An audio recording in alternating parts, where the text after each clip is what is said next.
lado ali e atende a tudo e a todos, sempre com essa simpatia e com competência. O doutor Marcelo Sandrin, eu gostaria de colocar à sua disposição as nossas fontes aqui. O nosso Facebook, o nosso Instagram, o que mais que nós temos aqui? O nosso WhatsApp, que é o 81510108, para que você possa manter contato, tirar suas dúvidas de qualquer lugar do Estado, de qualquer lugar do Brasil. Doutor Marcelo, primeiro, a honra e o prazer de tê-lo aqui. Primeiro, a honra que eu tenho de estar aqui pessoalmente contigo. Somos amigos de muito tempo. Aí um bom dia, uma boa tarde, né? Para todos os nossos, né, internautas, as pessoas que estão acompanhando. E é um prazer imenso estar contigo, te assisto quase diuturnamente. Trocamos algumas figurinhas, né, pelo WhatsApp. E graças a Deus a gente está aí trabalhando. Agradeço suas gentis palavras. E a gente está realmente como o maior berçário do Mato Grosso. De segunda para terça-feira de carnaval, tivemos o prazer de recepcionar 52 novos mato-grossenses, novos cuiabanos, né, porque nasceram aqui, mas vindo de todas as áreas, o que é o recorde do Santa Helena no momento. De segunda para terça. De segunda em um dia. Terça. Não, inclusive eu fui intermediário. Verdade, você está vendo a segunda. Isso, aquele dia foi bonito. Verdade, meu querido Sérgio Pinheiro, meu querido Bafo lá na TV, a sobrinha apavorada, e eu dizia, Bafo, o negócio é o seguinte, mulher tem dor no pato, não é assim, não, mas está com muita dor, eu estou trabalhando, e eu atazanando o doutor Marcelo, aí 4 e pouco da manhã eu recebi a notícia que nasceu um rebento com 4,5 kg e não sei o que, e está todo mundo feliz, todo mundo satisfeito. E nós mais ainda, porque foi o 52º da madrugada. Meu filho é o pediatra, por isso que eu fico sabendo isso, que faz as visitações no pós e dá as altas. Conseguimos na terça-feira até a tarde dar 52 altas, o que é o recorde num dia só. Nós temos mantido um fluxo de aproximadamente 30 a 35 intervenções obstétricas dia e um número de altas de criança na média de 30. Agora, 52 foi bonito, o carnaval estava agitado. 52, o pessoal sambou, viu? Vou te dizer, o pessoal sambou. Verdade. Doutor, vamos aproveitar um pouco, porque a Santa Helena hoje é referência, né, Fê? Você falou em gravidez, em uma série de coisas, ginecologia, obstetra, o Santa Helena é ponto de referência, ponto de atendimento de referência. Uma época nós tivemos lá, não sei se continua, o parto humanizado. Continua o parto humanizado? Continuamos, Na realidade, as pessoas elas confundem um pouquinho. O que é o parto humanizado? É um parto humanizado com o parto natural. Existe aí um movimento que nós não fazemos parte dele. Quem é médico cientificamente controlado tem algumas anotações não positivas em torno do parto natural, devido à bibliografia extensa. E, por exemplo, há um warning, né, um alerta feito pelo próprio governo americano, lá as coisas são até mais libertas do que aqui, de que ele não corrobora esse tipo de parto em casa, parto na banheira, tal, devido a casos que aconteceram nos Estados Unidos, de pessoas que complicaram nesse momento e, por alguma razão, como, por exemplo, um caso documentado e publicado na mídia médica ética, infelizmente a ambulância entrou à entrada numa das highways e demorou 25 minutos para voltar. Mãe e criança chegaram em óbito ao hospital só por ter passado da agulha de saída. Houve um erro, né? Não se sabe se foi extração ou se foi alguma coisa no próprio Waze, né? Sim. Hoje todo mundo anda com isso. Ele passou, até voltar tinha acontecido uma catástrofe. Mas quem acha que deve, com a segurança, com os cuidados necessários, está aí disponível. O parto humanizado é uma filosofia. Assim como a rede cegonha foi parcialmente implantada, o Santa Helena abraçou essa causa. E hoje nós somos os responsáveis, junto com a Secretaria do Estado e com o Hospital Geral, de manter a rede cegonha e de manter a vigilância e os cuidados, como, por exemplo, agora nós temos um projeto dentro da maternidade chamado Projeto Mãe Canguru. O alojamento conjunto. Tudo isso vem sendo feito no Santa Helena já há tempos. Criamos equipes, né, com o apoio dos melhores maternidades do Brasil, Pérola Byton, de Belo Horizonte. Temos uma assessoria continuada do Hospital Oswaldo Cruz, em São Paulo. Fomos, né, premiados com a possibilidade do governo federal, devido à eficiência do hospital, nos colocou no programa chamado PROAD. É um programa para reestruturação administrativa de todos os hospitais públicos grandes do Brasil. Nós somos um dos únicos privados filantrópicos que participam dessa rede. Nosso parceiro, entre aspas, o nosso tutor, isso daí é o Hospital Oswaldo Cruz, Hospital Alemão, em São Paulo, que vem aqui semana sim, semana também, tem a equipe deles aqui no Santa Helena, para melhorar as nossas práticas de governança, né, e com isso daí também melhorar a assistência aos nossos pacientes. Fazemos lá toda a rotina do parto humanizado, né, que se chama ambiência, seria o local mais adequado, também a recepção, ao acolhimento às gestantes. Isso não é nada demais, nada demais. Porque é um momento sublime. Eu não sou, as pessoas acham que às vezes até eu mexo com maternidade. De vez em quando, doutor, senhor, eu queria fazer o parto com o senhor. Não, eu trabalhei muito com obstetrícia quando jovem, não sou obstetra especializado, faço partos, faço cesariana, aliás, faço cirurgias em geral, eu sou um intensivista, sou um clínico geral e, como brinquei com você, né, um dinossauro da medicina, 40 anos. Não, dinossauros, nós estamos em extinção. Exato. Hoje eu escutei 2 vezes na grande mídia que estamos precisando de clínicos, não existem mais clínicos. Verdade, doutor. Na realidade, eu fiz 40 anos de formado, né, pela UFRJ, dia 15 de dezembro. Tenho 46 anos que milito dentro de hospital. E um dos momentos mais lindos que existe é o nascer, é o dar à luz. Verdade. E, obviamente, a gente se esmera nisso. Eu sou clínico, o Santa Helena não é só maternidade, ele é um hospital geral, um hospital de cirurgias amplas, grandes, temos neurocirurgias, temos intervenções cardiovasculares, temos hemodinâmica, temos UTIs, temos a mais laureada UTI neonatal do Centro-Oeste, entendeu? Nós já ganhamos praticamente os grandes prêmios para pediatria, ganhamos todos, né?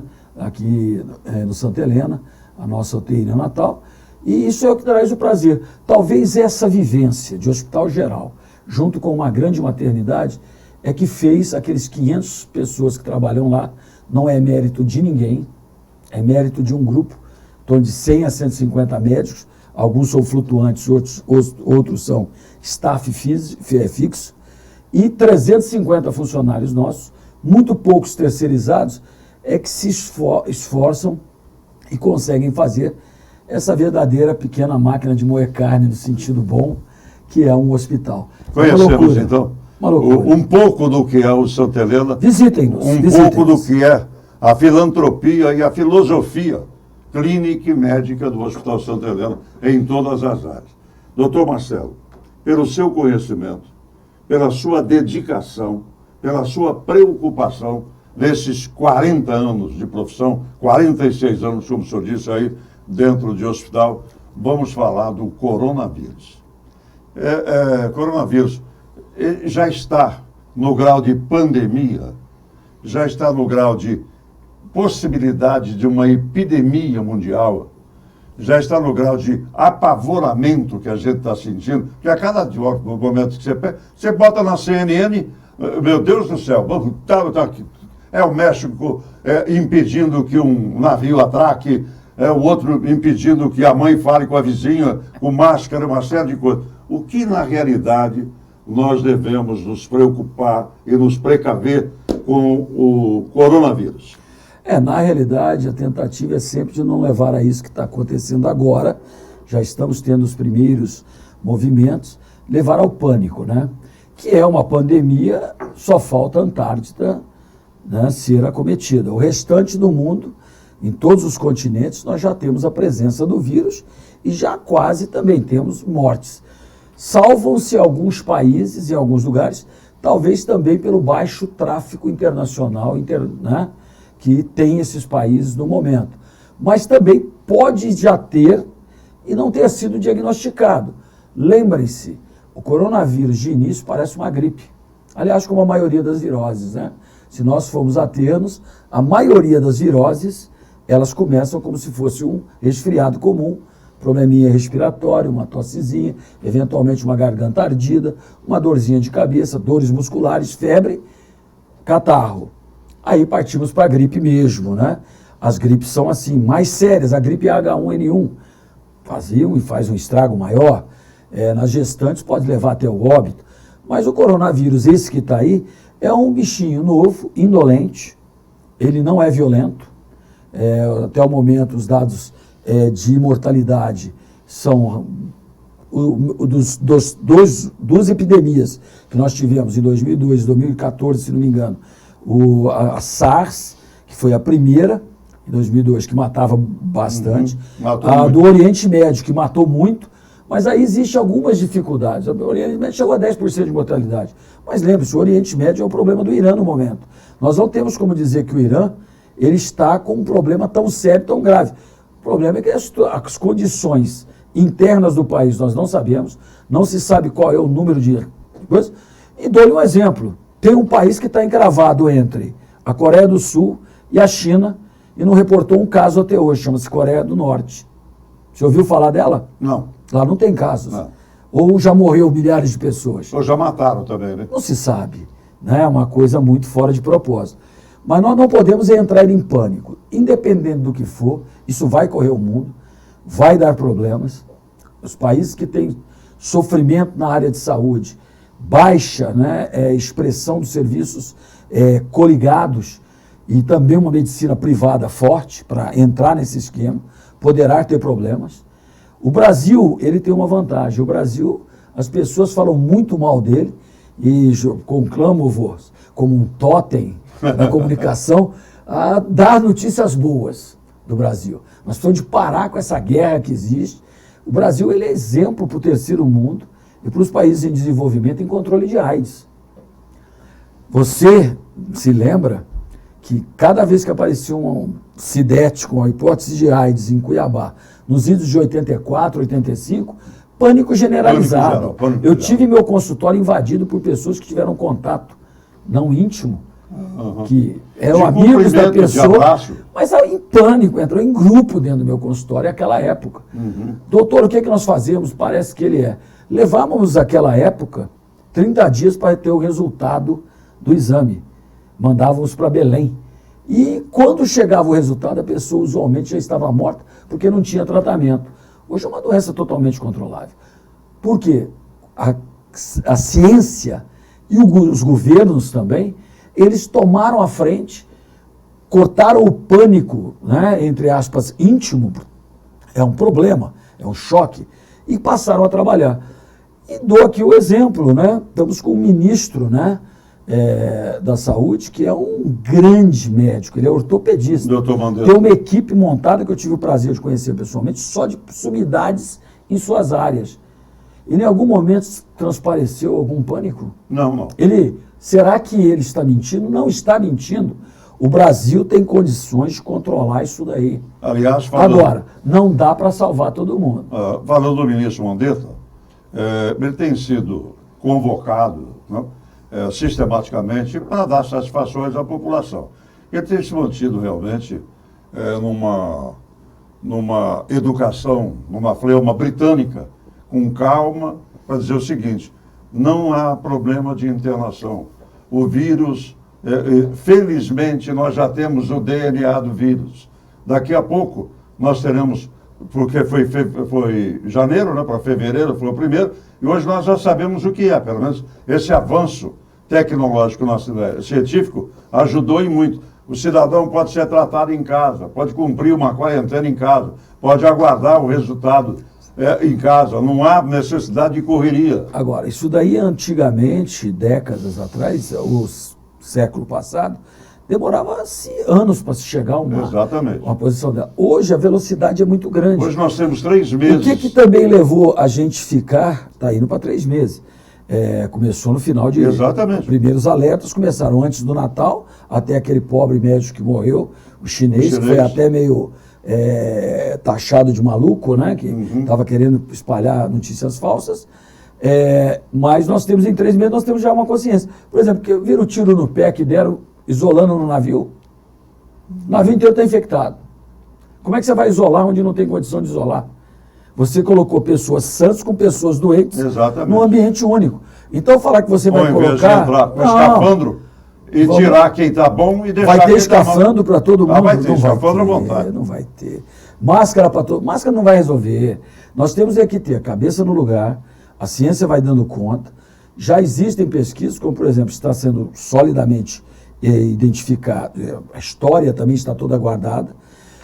Na época do MERS, que seria o coronavírus que agrediu por demais o Oriente Médio, que tinha uma mortalidade muito grande, foi tentada uma medicação, né, antiviral, e essa medicação antiviral é atuante sobre o coronavírus, parece estar tendo expressão nesse coronavírus, parece. Então, talvez daqui a algum tempo nós tenhamos uma medicação, principalmente para os casos mais graves. São parentes. Como a gente tem, né, o Tamiflu para as gripes mais violentas, né? Exatamente. Mas não tem nada. O Tamiflu não age aí.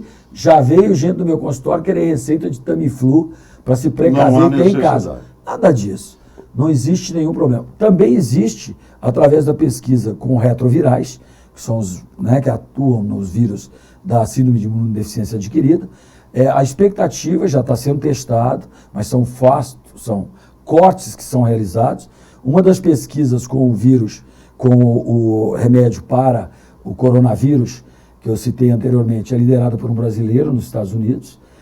Aqui, na China e na Inglaterra e nos Estados Unidos, já estão se testando agentes antirretrovirais para ver se conseguem conter a replicação do vírus.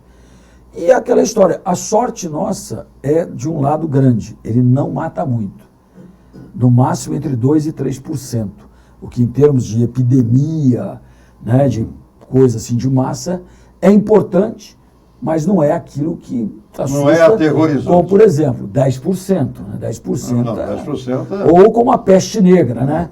Que a pessoa era isolada para morrer. Se eu colocar 10%, nós temos 210 milhões de habitantes, nós temos 21 milhões de pessoas que poderão chegar até lá, se a coisa espraiar. Agora, essa coisa boa, que não é uma mortalidade expressiva, tem um problema. Ele está espraiando rápido demais. Ele é contagioso demais. É fácil de pegar ele. E as pessoas idosas, principalmente, são as mais expostas.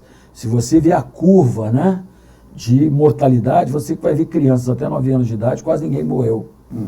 A partir daí, ela vai subindo, chegando num pico elevadíssimo em idosos.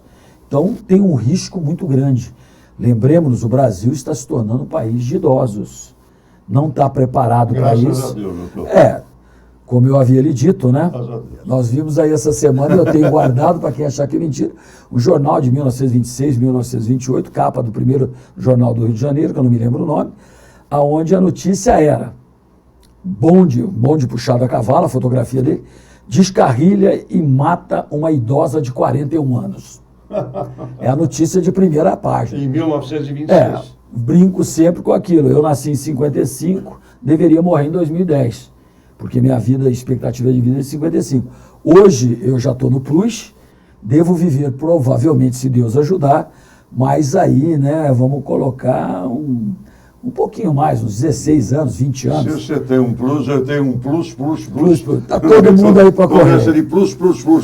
É uma beleza. Na idosa, em 1926, na idosa de 41 anos, no Rio, né?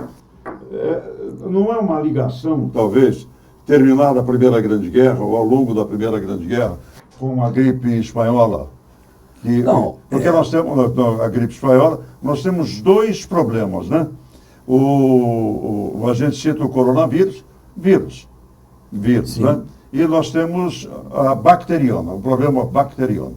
Qual que é o pior? O vírus que se propaga com maior facilidade, ou a bacteriana? Qual que é o maior problema que eu posso ter? A viral ou bacteriana? Aí é bichos e bichos. Né? Bichos e bichos? Por exemplo, você citou a gripe espanhola, o problema todo é que, como você falou, isso daí afetou, né, principalmente o primeiro mundo, um pouco as Américas e ali a Ásia, né, inicial, numa época de total miséria, imagina o que era.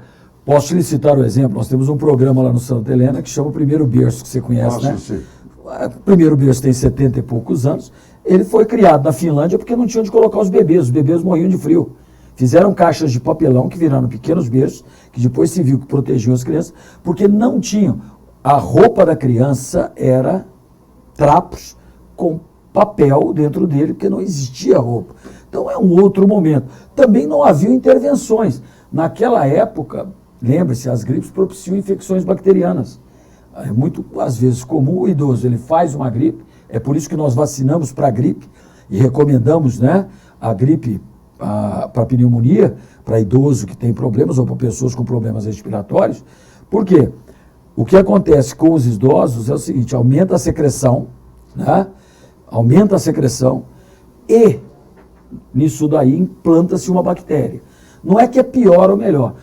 Quem viu, né, o Memento, nós recebemos, hoje a gente recebe tudo em tempo real, o Memento exemplificando os raios-x da SARS, os raios-x da MERS, e agora os raios-x de quem ficou grave, né, com insuficiência respiratória grave com esse coronavírus, com o nCoV, né, porque na realidade Covid-19 é o nome da doença. Quem está gravemente enfermo com essa patologia, os raios-x são monstruosamente afetados. Coisas muito graves, distorções de vias aéreas. Ele agride e agride profundamente. Mas existem bactérias que em 24 horas conseguem te botar nocaute, faz uma septicemia. Então, todo cuidado é pouco. É óbvio, essas recomendações que já estão em alguns momentos virando, e eu estou preocupado com a humanidade.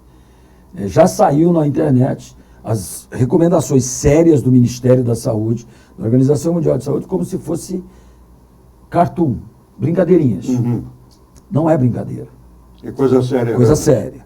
Você não deve, entre outras coisas, né, se a coisa chegar aqui, cuidado na hora de tocar. Você vai conversar com as pessoas sintomáticas respiratórias a mais de 2 metros. Isso não é brincadeira. Lavar as mãos corretamente, continuadamente, eu não tenho mais nem, olha as minhas mãos, se você olhar, eu não tenho digitais mais, de tanto lavar minha mão. Eu mexo com pessoas com problemas, não posso transmitir doenças. Existe uma polêmica, como é que você vai tossir? Você tosse, não coloca as mãos na mão, eu não recomendo, falaram que recomenda que é colocar um lencinho, não coloque lencinho. A recomendação primária disso tudo é você levantar o seu braço, no meu modo de entender, e tossir ou espirrar voltado ao chão. Hoje foi dito que você deve usar o cotovelo. O cotovelo vai ficar passando aqui. À noite você bota o braço na coisa, que seria espirrar, protegendo com o braço. Não, você não pode expor suas partes. O vírus pode ficar no ambiente 9 dias. Você vai tomar banho, você vai mudar. Mas, jogado ali, certamente alguém vai passar aqui, vai passar um desinfetante. Ele não é resistente. Tanto é que o álcool gel é uma boa opção. Incrivelmente, saiu um trabalho ontem, mostrando dos antissépticos, um dos que nós utilizamos muito, é um dos mais modernos, que se chama clorroxidina, em esterilização de material instrumental cirúrgico. Ele não é tão bom para o coronavírus. A gente aprende a cada minuto. Por quê? Porque a informação é em tempo real, como nós estamos aqui, e mais do que isso, enquanto eu estou falando com você aqui, eu não posso dizer quantos morreram na Itália. É verdade. Quando eu saí de lá, eram 14. Nós temos aqui, não só não é a curiosidade, não, é a necessidade do saber. Os nossos repórteres foram uma rua para ouvir a preocupação popular, doutor Sim, Marcelo. vamos ver. Tem aqui uma internauta, vamos ver a primeira. Meu nome é Odilza, eu moro no Jardim Florianópolis. Minha dúvida é como prevenir essa doença, né?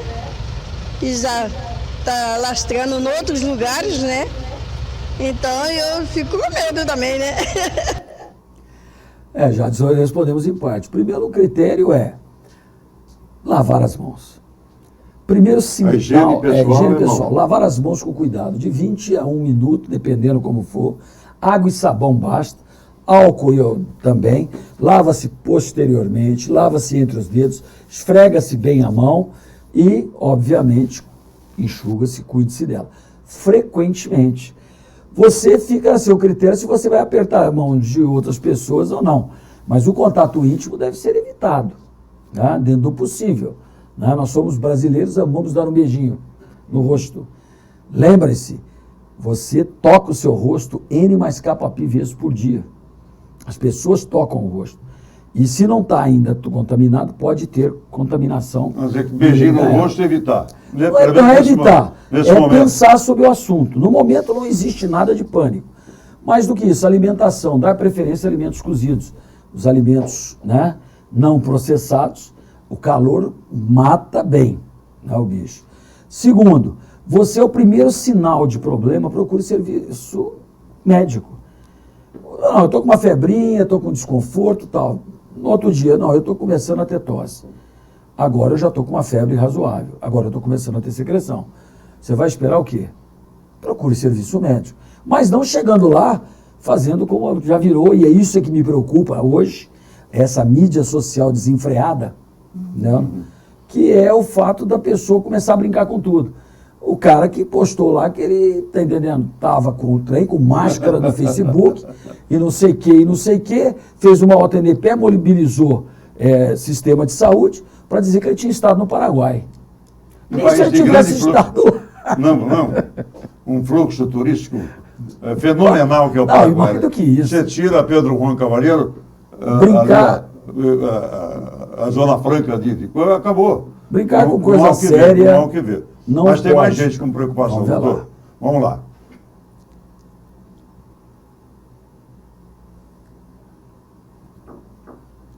Nós estamos ao Meu vivo. nome é Altair, eu moro no bairro Alvorada, entendendo? E estou dando essa oportunidade aí de ver essa dúvida que tem sobre essa doença que está vindo aí, entendendo? A minha dúvida é o seguinte, se os médicos começarem a atacar agora, antes que ela entre no país, entre no nosso estado, será uma bênção. Vai ser um sucesso absoluto. Mas se deixar ela entrar primeiro, aí para atacar aí é muito mais complicado, porque ela pega com facilidade. É não respirar, é não cumprimentar, é não tomar uma água, não copo uma coisa assim. Então, o que tem que fazer é isso? Os médicos, com a tecnologia que tem, com a sabedoria que eles têm, com a inteligência que eles têm, e combater antes dela entrar no estado.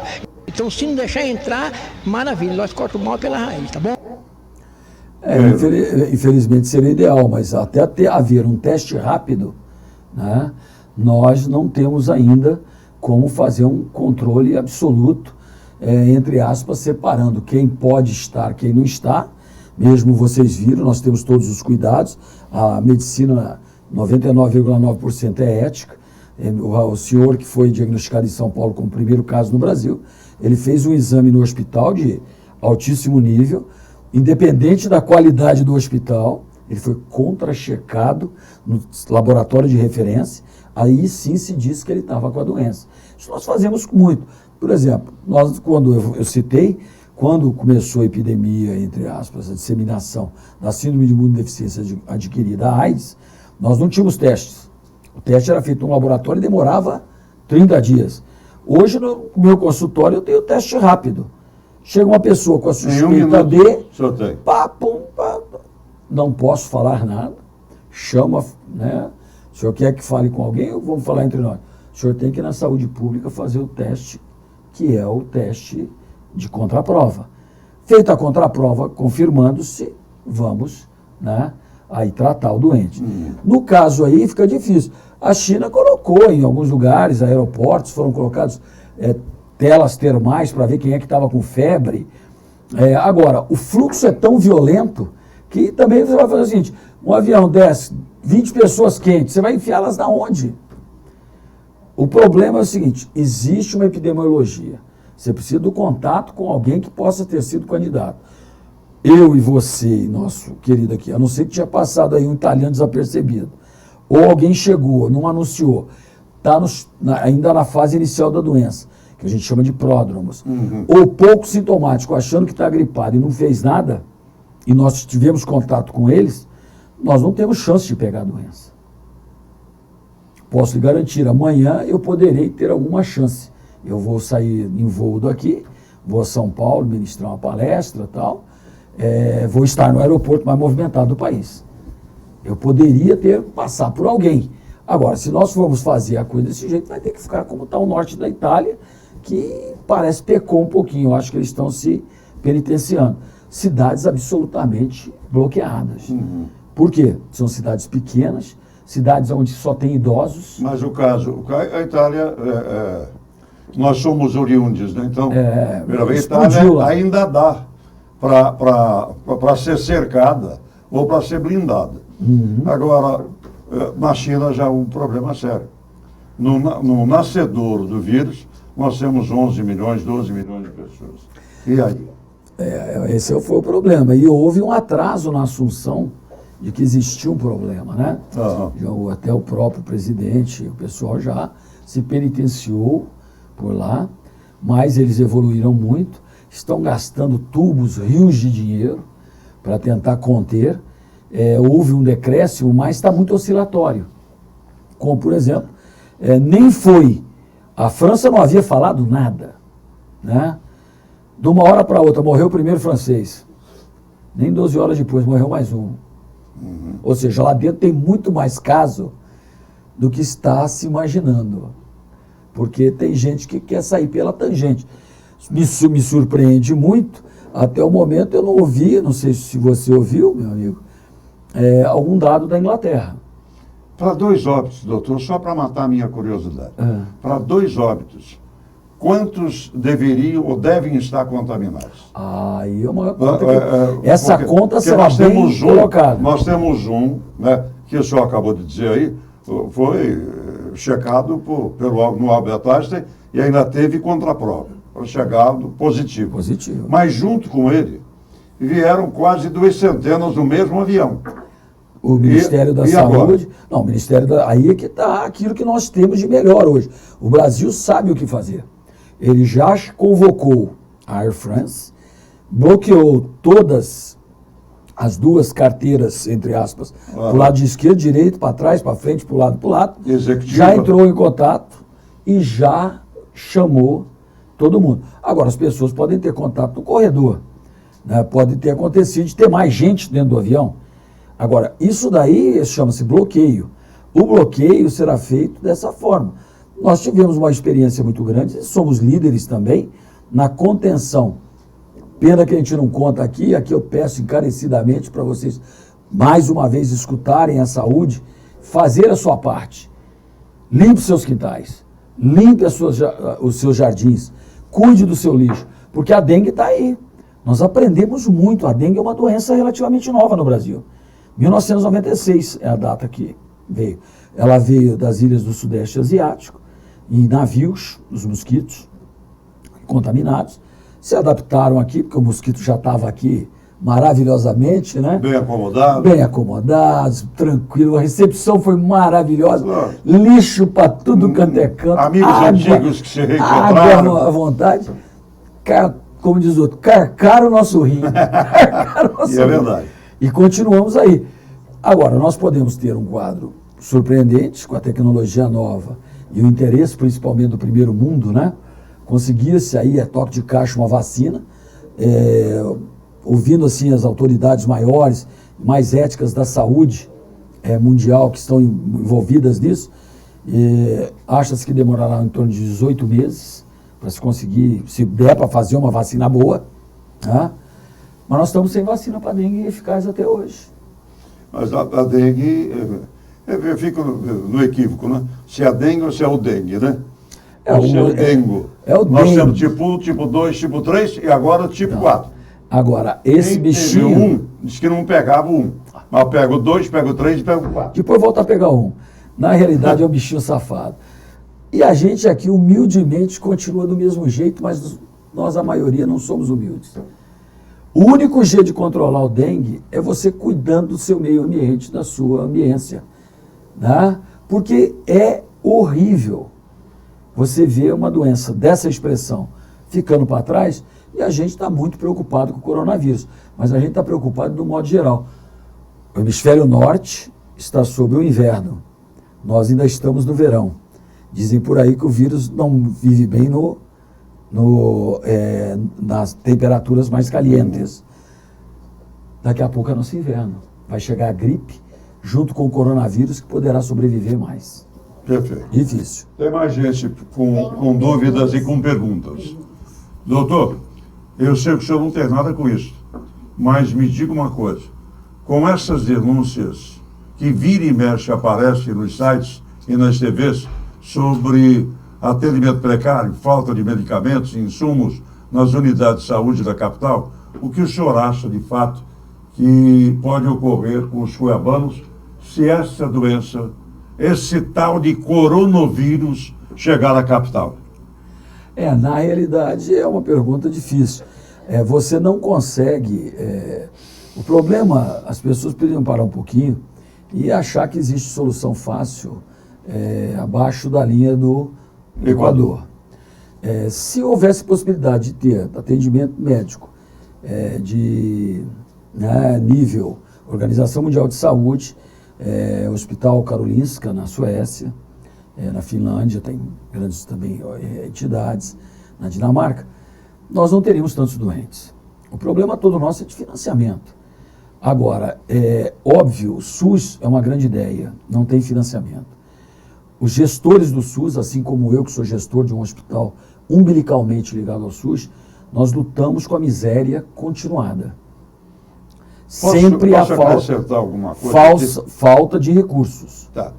Além de tudo, os senhores beneméritos, o senhor, o Hospital Geral, a antiga Santa Casa, ainda se transformam em pedintes daquilo que vocês têm direito.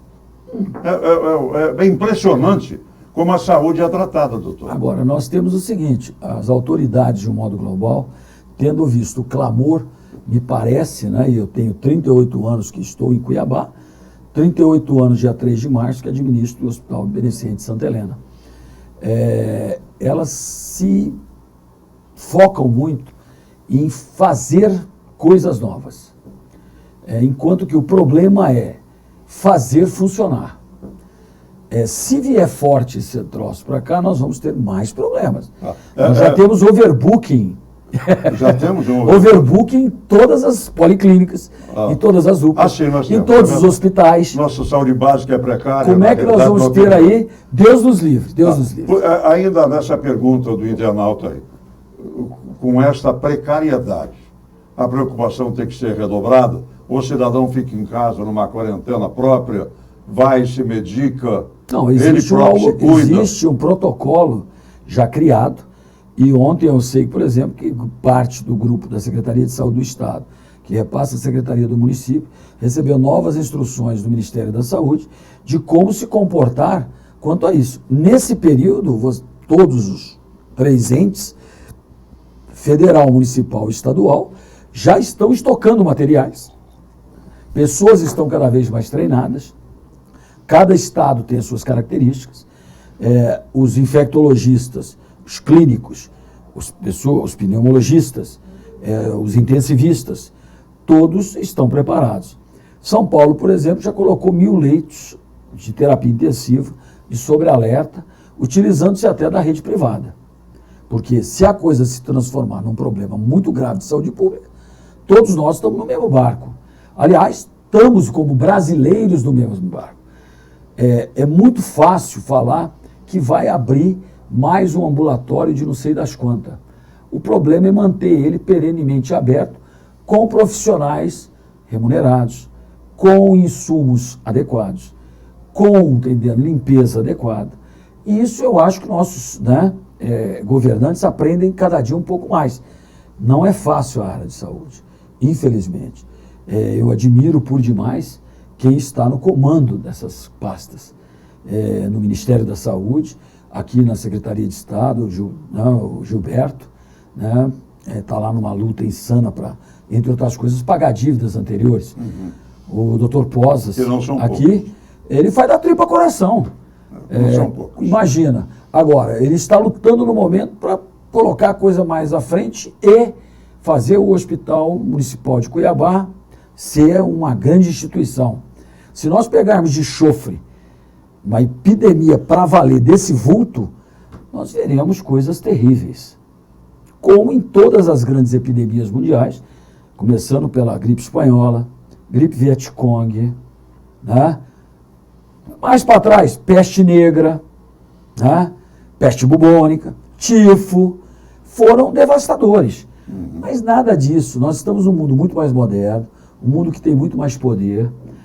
Infelizmente, o dinheiro não dá para tudo, mas tem dinheiro perdido por aí, né? E a gente sabe que, por exemplo, a China, ela está tirando os estoques que ela tem, trilhões de dólares guardados. Né? Os Estados Unidos estão guardando. A pesquisa vai ser feita. Como eu disse, não estou aqui sacando nenhuma injúria, nós temos doenças que são doenças esquecidas. Se você pegar o tratamento que é submetido ao tuberculoso aqui, ele usa as mesmas drogas que eu utilizava quando eu era estudante lá no Rio de Janeiro. Só mudou o tipo e a forma e a quantidade de tomar. Essas epidemias, quando atingem o mundo, né, o primeiro mundo, a resposta é muito mais rápida. Tanto é que tem pesquisa para tudo quanto é lugar. E dinheiro aí flui. E para todos os gostos. Agora, o Brasil tem grandes instituições, tem, tá entendendo, em termos técnicos, médico brasileiro não deve nada a ninguém, e a gente vai acreditar que ela vai chegar, não adianta fugir. Que Deus proteja aqui o centro da América do Sul. Vamos lá. Tem mais um. Doutor, fala a verdade, doutor.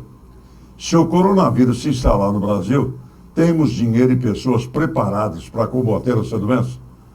Sabendo que a China, sendo uma das maiores economias do mundo, não conseguiu contê-la. E pior, aqui em Cuiabá, por exemplo, como as unidades de saúde sempre superlotadas, atendimento precário e quase sempre faltando médicos, o coronavírus não seria bem acomodado aqui, não seria bem-vindo, né? Para criar transtorno aqui. A gente espera que realmente a temperatura mato-grossense que nos caracteriza, que lá fora está fritando ovos, nos proteja bastante. Deus também nos proteja bastante. Agora, as coisas não são tão assim. Em primeiro lugar, as pessoas estão muito... Nós não temos um remédio. Por enquanto, não tem nada. Nós estamos frente a um novo desafio médico. Faço questão de rememorar. É o maior exemplo que nós temos, que eu passei nesses 40 anos, a chegada da síndrome de imunodeficiência adquirida. Eu tenho o primeiro, na minha casa, eu tenho o primeiro trabalho médico feito por um médico homossexual em São Francisco, onde ele disse que o aparecimento do sarcoma de Kaposi nas saunas gays de São Francisco preocupava ele era médico da comunidade gay de São Francisco, e que havia alguma coisa que estava no ar, tinha alguma coisa errada, porque na vida dele, ele já era idoso, ele tinha visto 1 ou 2 sarcomas de Kaposi. Nas últimas semanas ele tinha visto uns 15. Foi a primeira citação sobre a AIDS, foi em 1977, se não me engano. Um jornalzinho da Mayo Clinics, chama Mayo Clinic Proceedings, foi publicado lá. Quando cheguei aqui, logo explodiu no mundo. O que a gente ia fazer? Nada. Nós tivemos que aprender. Então não é mais ou menos como as pessoas acham que amanhã vai aparecer um zap. Deus nos dê guarita de que até o final do ano as medicações que estão sendo testadas minimizem o sofrimento de quem está grave. Agora, a vacina, como eu falei, no momento existe gente muito otimista, porque está se investindo trilhões de... Mas alguns infectologistas da São Paulo, Rio, das grandes capitais, e o próprio ministro Mandetta, são otimistas de que pelo menos em 6 meses a gente tenha testes humanos dessa vacina. E possivelmente um ano e pouco, nós teremos a vacina. Não, e nós temos aquilo. Nós teremos um teste rápido, ou seja, nós teremos intervenção. O problema é que a China foi surpreendida com um avassalador número de pessoas, né, afetadas, graves, com uma estrutura que não era preparada para aquilo. Mas eles gastaram, milhões chegou lá. 11 milhões e 1 bilhão e pouco dando sopa aí. Não sabemos quantos estão aí agora. O número cresce, cresce, cresce. Agora, a solução vai vir. A partir disso, o que aconteceu? Chegou no Brasil, foi diagnosticado, adotou-se a melhor conduta, isolamento, né? Agora, a pessoa virou para mim e falou assim, mas como que eles não colocaram dentro do hospital? Eu falei, rapaz, é colocar do lado de uma pessoa que está fazendo tratamento de câncer. Vai para casa. Dá uma vazada de ar lá, o cara não está em insuficiência respiratória, ele não está com pneumonia viral, ele está contaminado, está sofrendo, coitado. Poderá chegar alguma coisa. Todo mundo está observando ele, a mulher dele está acompanhando ele, não tem contato com ele, está sendo feito. Isso daí chama-se a modernidade. Isso daí é fruto do quê? Do conhecimento que vem sendo acumulado. Vem sendo acumulado. A recomendação é essa mesmo. Você da imprensa, você lembra que quando começou o dengue, 2 vezes por semana se reportava uma morte por dengue hemorrágica. Verdade. Teve um caso que é impossível. Verdade. Aquele caso de uma menininha do interior, loirinha, bonitinha e tal, que morreu com 24, 48 horas. Amigos aqui, Todo adultos. mundo ficou... Eu tive colega amigo que teve que arrancar o baço, porque explodiu o baço dele, sangrou para dentro do baço, operado com dengue hemorrágica sendo operado. Imagina o risco disso. Hoje, nós temos casos. Eventualmente aparece um caso de dengue hemorrágica, mas nós sabemos o que fazer com o dengoso. Temos um teste rápido para dengue. Como sabemos o que fazer, em todas as endemias, epidemias e pandemias que aconteceram. Vai chegando. Essa agora é a mais recente. Essa daí nós vamos aprender muito. Só espero que ela não mude no meio do caminho e se torne mais mortal. Perfeito. Tem mais alguma coisa para a gente, de internauta, ao vivo? Olá, eu sou o Vinícius Barroso de Almeida, moro no Parque Cuiabá. Eu quero saber do senhor, doutor, quem anda de ônibus, quem andando na cidade de Cuiabá, será que pega essa doença no ônibus, ou vendendo água, ou vendendo outros trem para eu vendo na rua, vendendo água, doutor? Sério? Porque você vendendo água, você tem que ganhar seu dinheiro, né? Aí você pega, será que pega a doença no trânsito, ou na praça, ou conversando com gente longe, nem pegar na mão para não pegar a doença? Será, doutor, que tem essas... Eu quero essa resposta. E aqueles mecanismos de cuidados. Nós temos cuidados de transmissão respiratória. Por exemplo, por que hoje o pessoal acha que é só por segurança de tiro? Não, é de segurança do cidadão. Existe blindagem na frente dos caixas dos bancos. Antigamente você estava no banco, era uma fila, né? Nas novelas que ainda existem históricas, a pessoa chega no banco, conversa cara a cara. Eram transmissores da tuberculose na época. Agora, você que trabalha, né, com contato, fez uma boa referência, que a gente não falou aqui ainda, mas o governo chinês já está tomando providência. Ele mandou lavar o dinheiro. Na China está se lavando o dinheiro. Porque ainda não se sabe lavando se o dinheiro... no bom sentido, né? Lavando. Deixa eu te falar, que na China está lavando direito. Está lavando o pessoal que não, o pessoal daqui vai correndo. O pessoal de lá foi lá, os bancos agora têm que lavar o dinheiro e botar em circulação. Com solvente para poder... Não se sabe bem se o dinheiro pode manter pode quanto tempo. Pelo manuseio, né? E tem muita coisa orgânica nele. Então está se estudando isso também. Verdade. Mais uma novidade. Você que está aí trabalhando, está tendo contato, está cumprimentando e tal, eu acho que você faz fazer muito bem e manter um certo distanciamento. Né? Você não sabe se a pessoa... Você está vendendo um troço, vai chegar, você está tossindo? Então chegar para lá, não dá. Então o que você tem que fazer? Você vai chegar, manter uma certa distância regular. Se tiver que tocar nas mãos, tenha o seu álcool gel.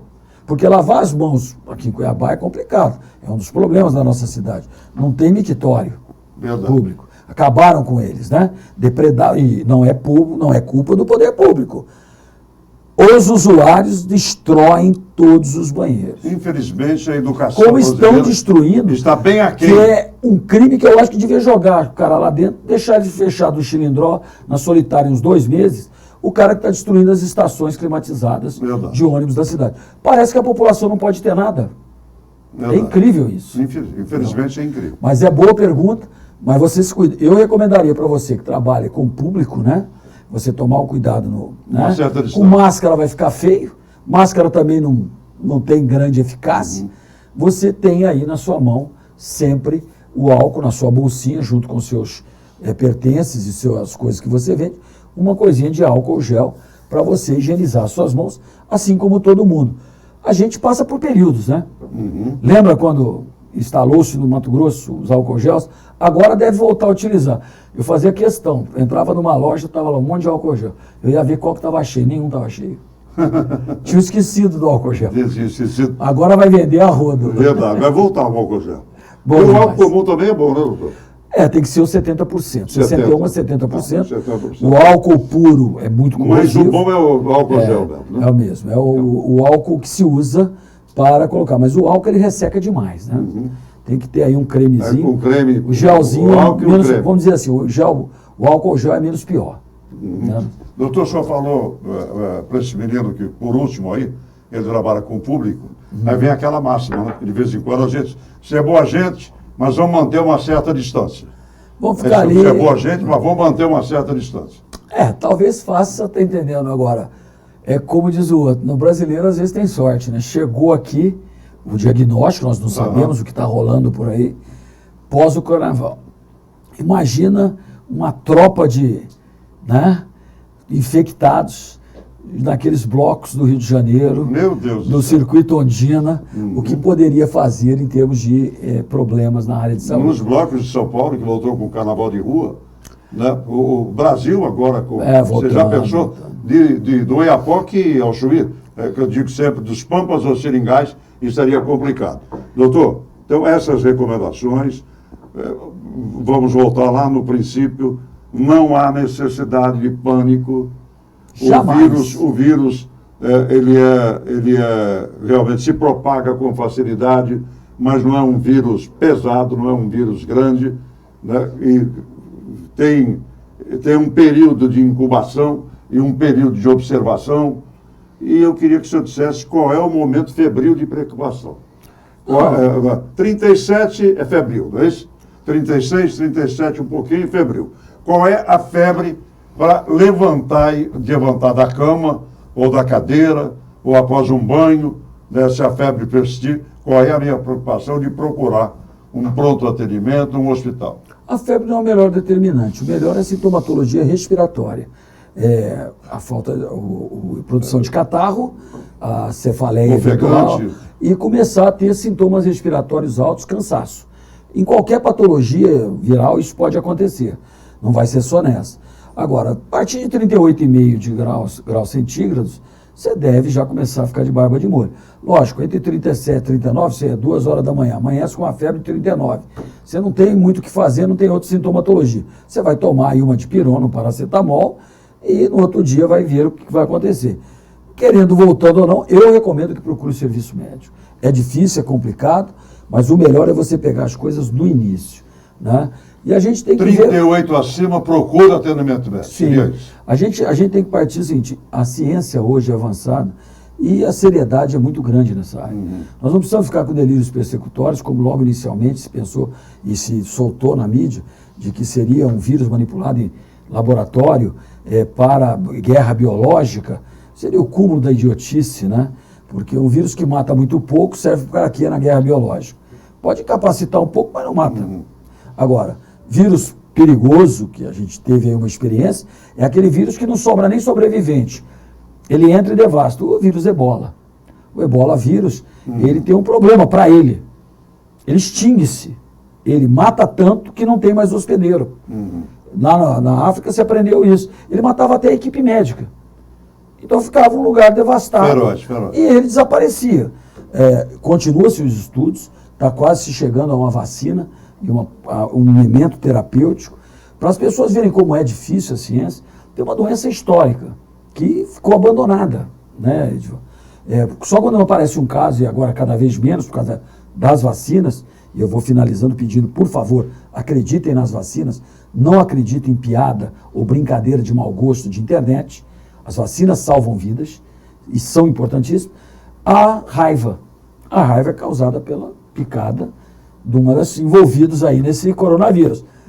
Morceguinho pode morder o gato, pode nos morder, o cachorro morde o cachorro fica doente, o cachorro fica louco, ele acaba com a baba dele ou a mordida dele agredindo alguém. Essa doença era uniformemente fatal. Hoje nós temos um protocolo que consegue salvar vidas, ainda não com a qualidade de vida que nós queremos. Mas nós temos vacina e temos soro. Já avançamos. Você, mordido, não é mais condenado a ficar no quarto escuro esperando a morte.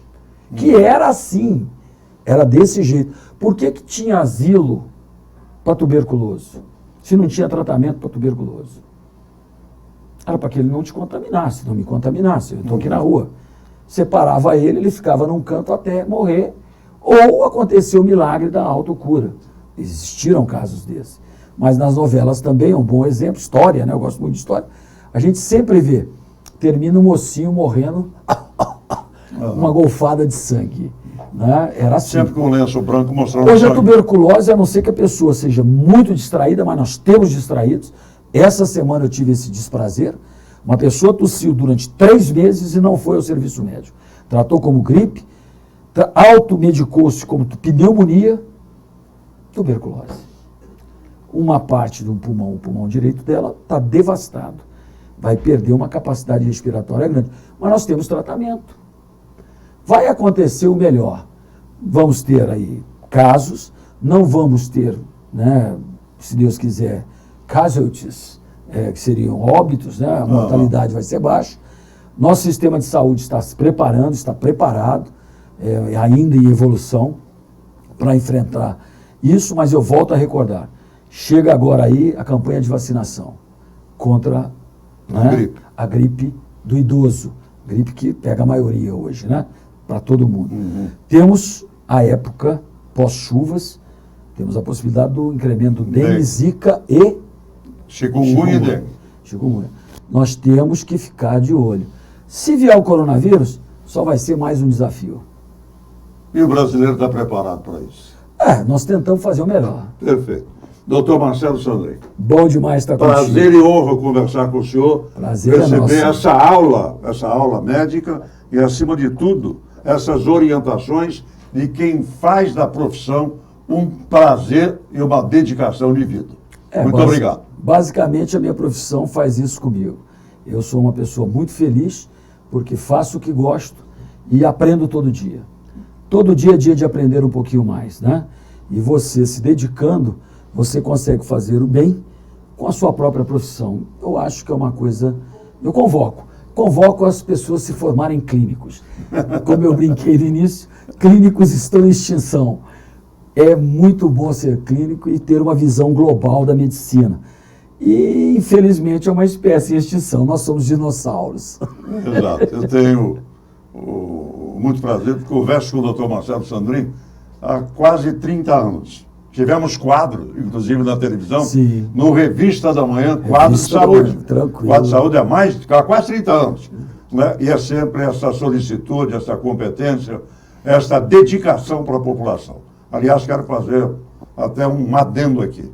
Tem o doutor Marcelo Sandrin, o doutor Eduardo de la Mônica, espelhos de amor à profissão, amor ao próximo, dedicação ao próximo. Muito obrigado, doutor Marcelo. Sua citação foi maravilhosa. Outro que se dedicou à medicina cuiabana durante muito tempo, né?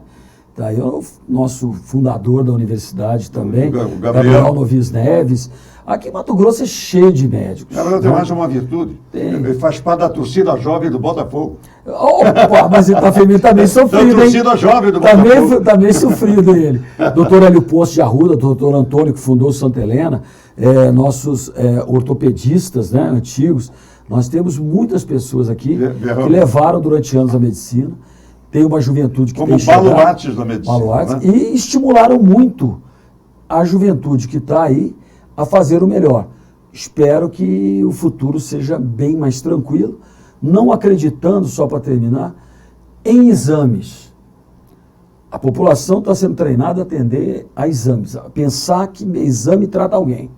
Você tem que ter um excelente relacionamento médico-paciente, você tem que conversar com o doente, você tem que examinar com o doente, você tem que raciocinar, fazer o melhor uso da tecnologia incrível que nós temos e certamente ter o maior número de sucessos possíveis. O toque e a intuição é super importante, além dos exames, não? Não, o exame é subsidiário.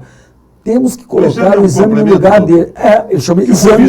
O visual ainda vale. Todos, mas é lógico, o cheiro é importante. Eu faço diagnóstico de algumas patologias pela entrada do paciente, o andar dele já me diz muita coisa, o facies dele, como ele se apresenta, mais do que isso, ele senta do meu lado, ele exala um cheiro específico, não é só de cachaça, Não. Ele me dá um cheiro específico de insuficiência renal. Insuficiência renal tem cheiro. Agora, se eu não examinar o doente, se eu não estiver próximo dele, se a gente não conversar, não vai ser exame que vai cheirar ele. Um dia pode aparecer um bom aparelho para cheirar doente, mas não. Nós temos 5 sentidos, temos toque, temos treino, a semiologia médica é a coisa mais importante, a anatomia é importante, como o coração e o pulmão funcionam, como o organismo funciona. Isso é que um médico tem que ter para se formar bem. Eu sou aposentado da UFMT, com 35 anos de trabalho, concursado, formamos muitos médicos. Eu sempre falei para os meus alunos, se dediquem a estudar, porque você está mexendo com a mais humanas das ciências. Medicina tem um pouco, talvez, de sacerdócio, mas medicina tem aquilo que é muito bom. Você faz o bem sem olhar a quem. Ok, mais uma vez, prazer e honra em tê-lo aqui no Bom da Notícia. O primeiro de uma série, com certeza, da presença do Dr. Muito obrigado. Muito obrigado. Muito obrigado a você, internauta. Continue assistindo. Essa entrevista vai ficar no nosso carrossel e você que chegou agora vai poder revê-la na totalidade. Obrigado e até o nosso próximo encontro aqui no seu obomdanoticia.com.br.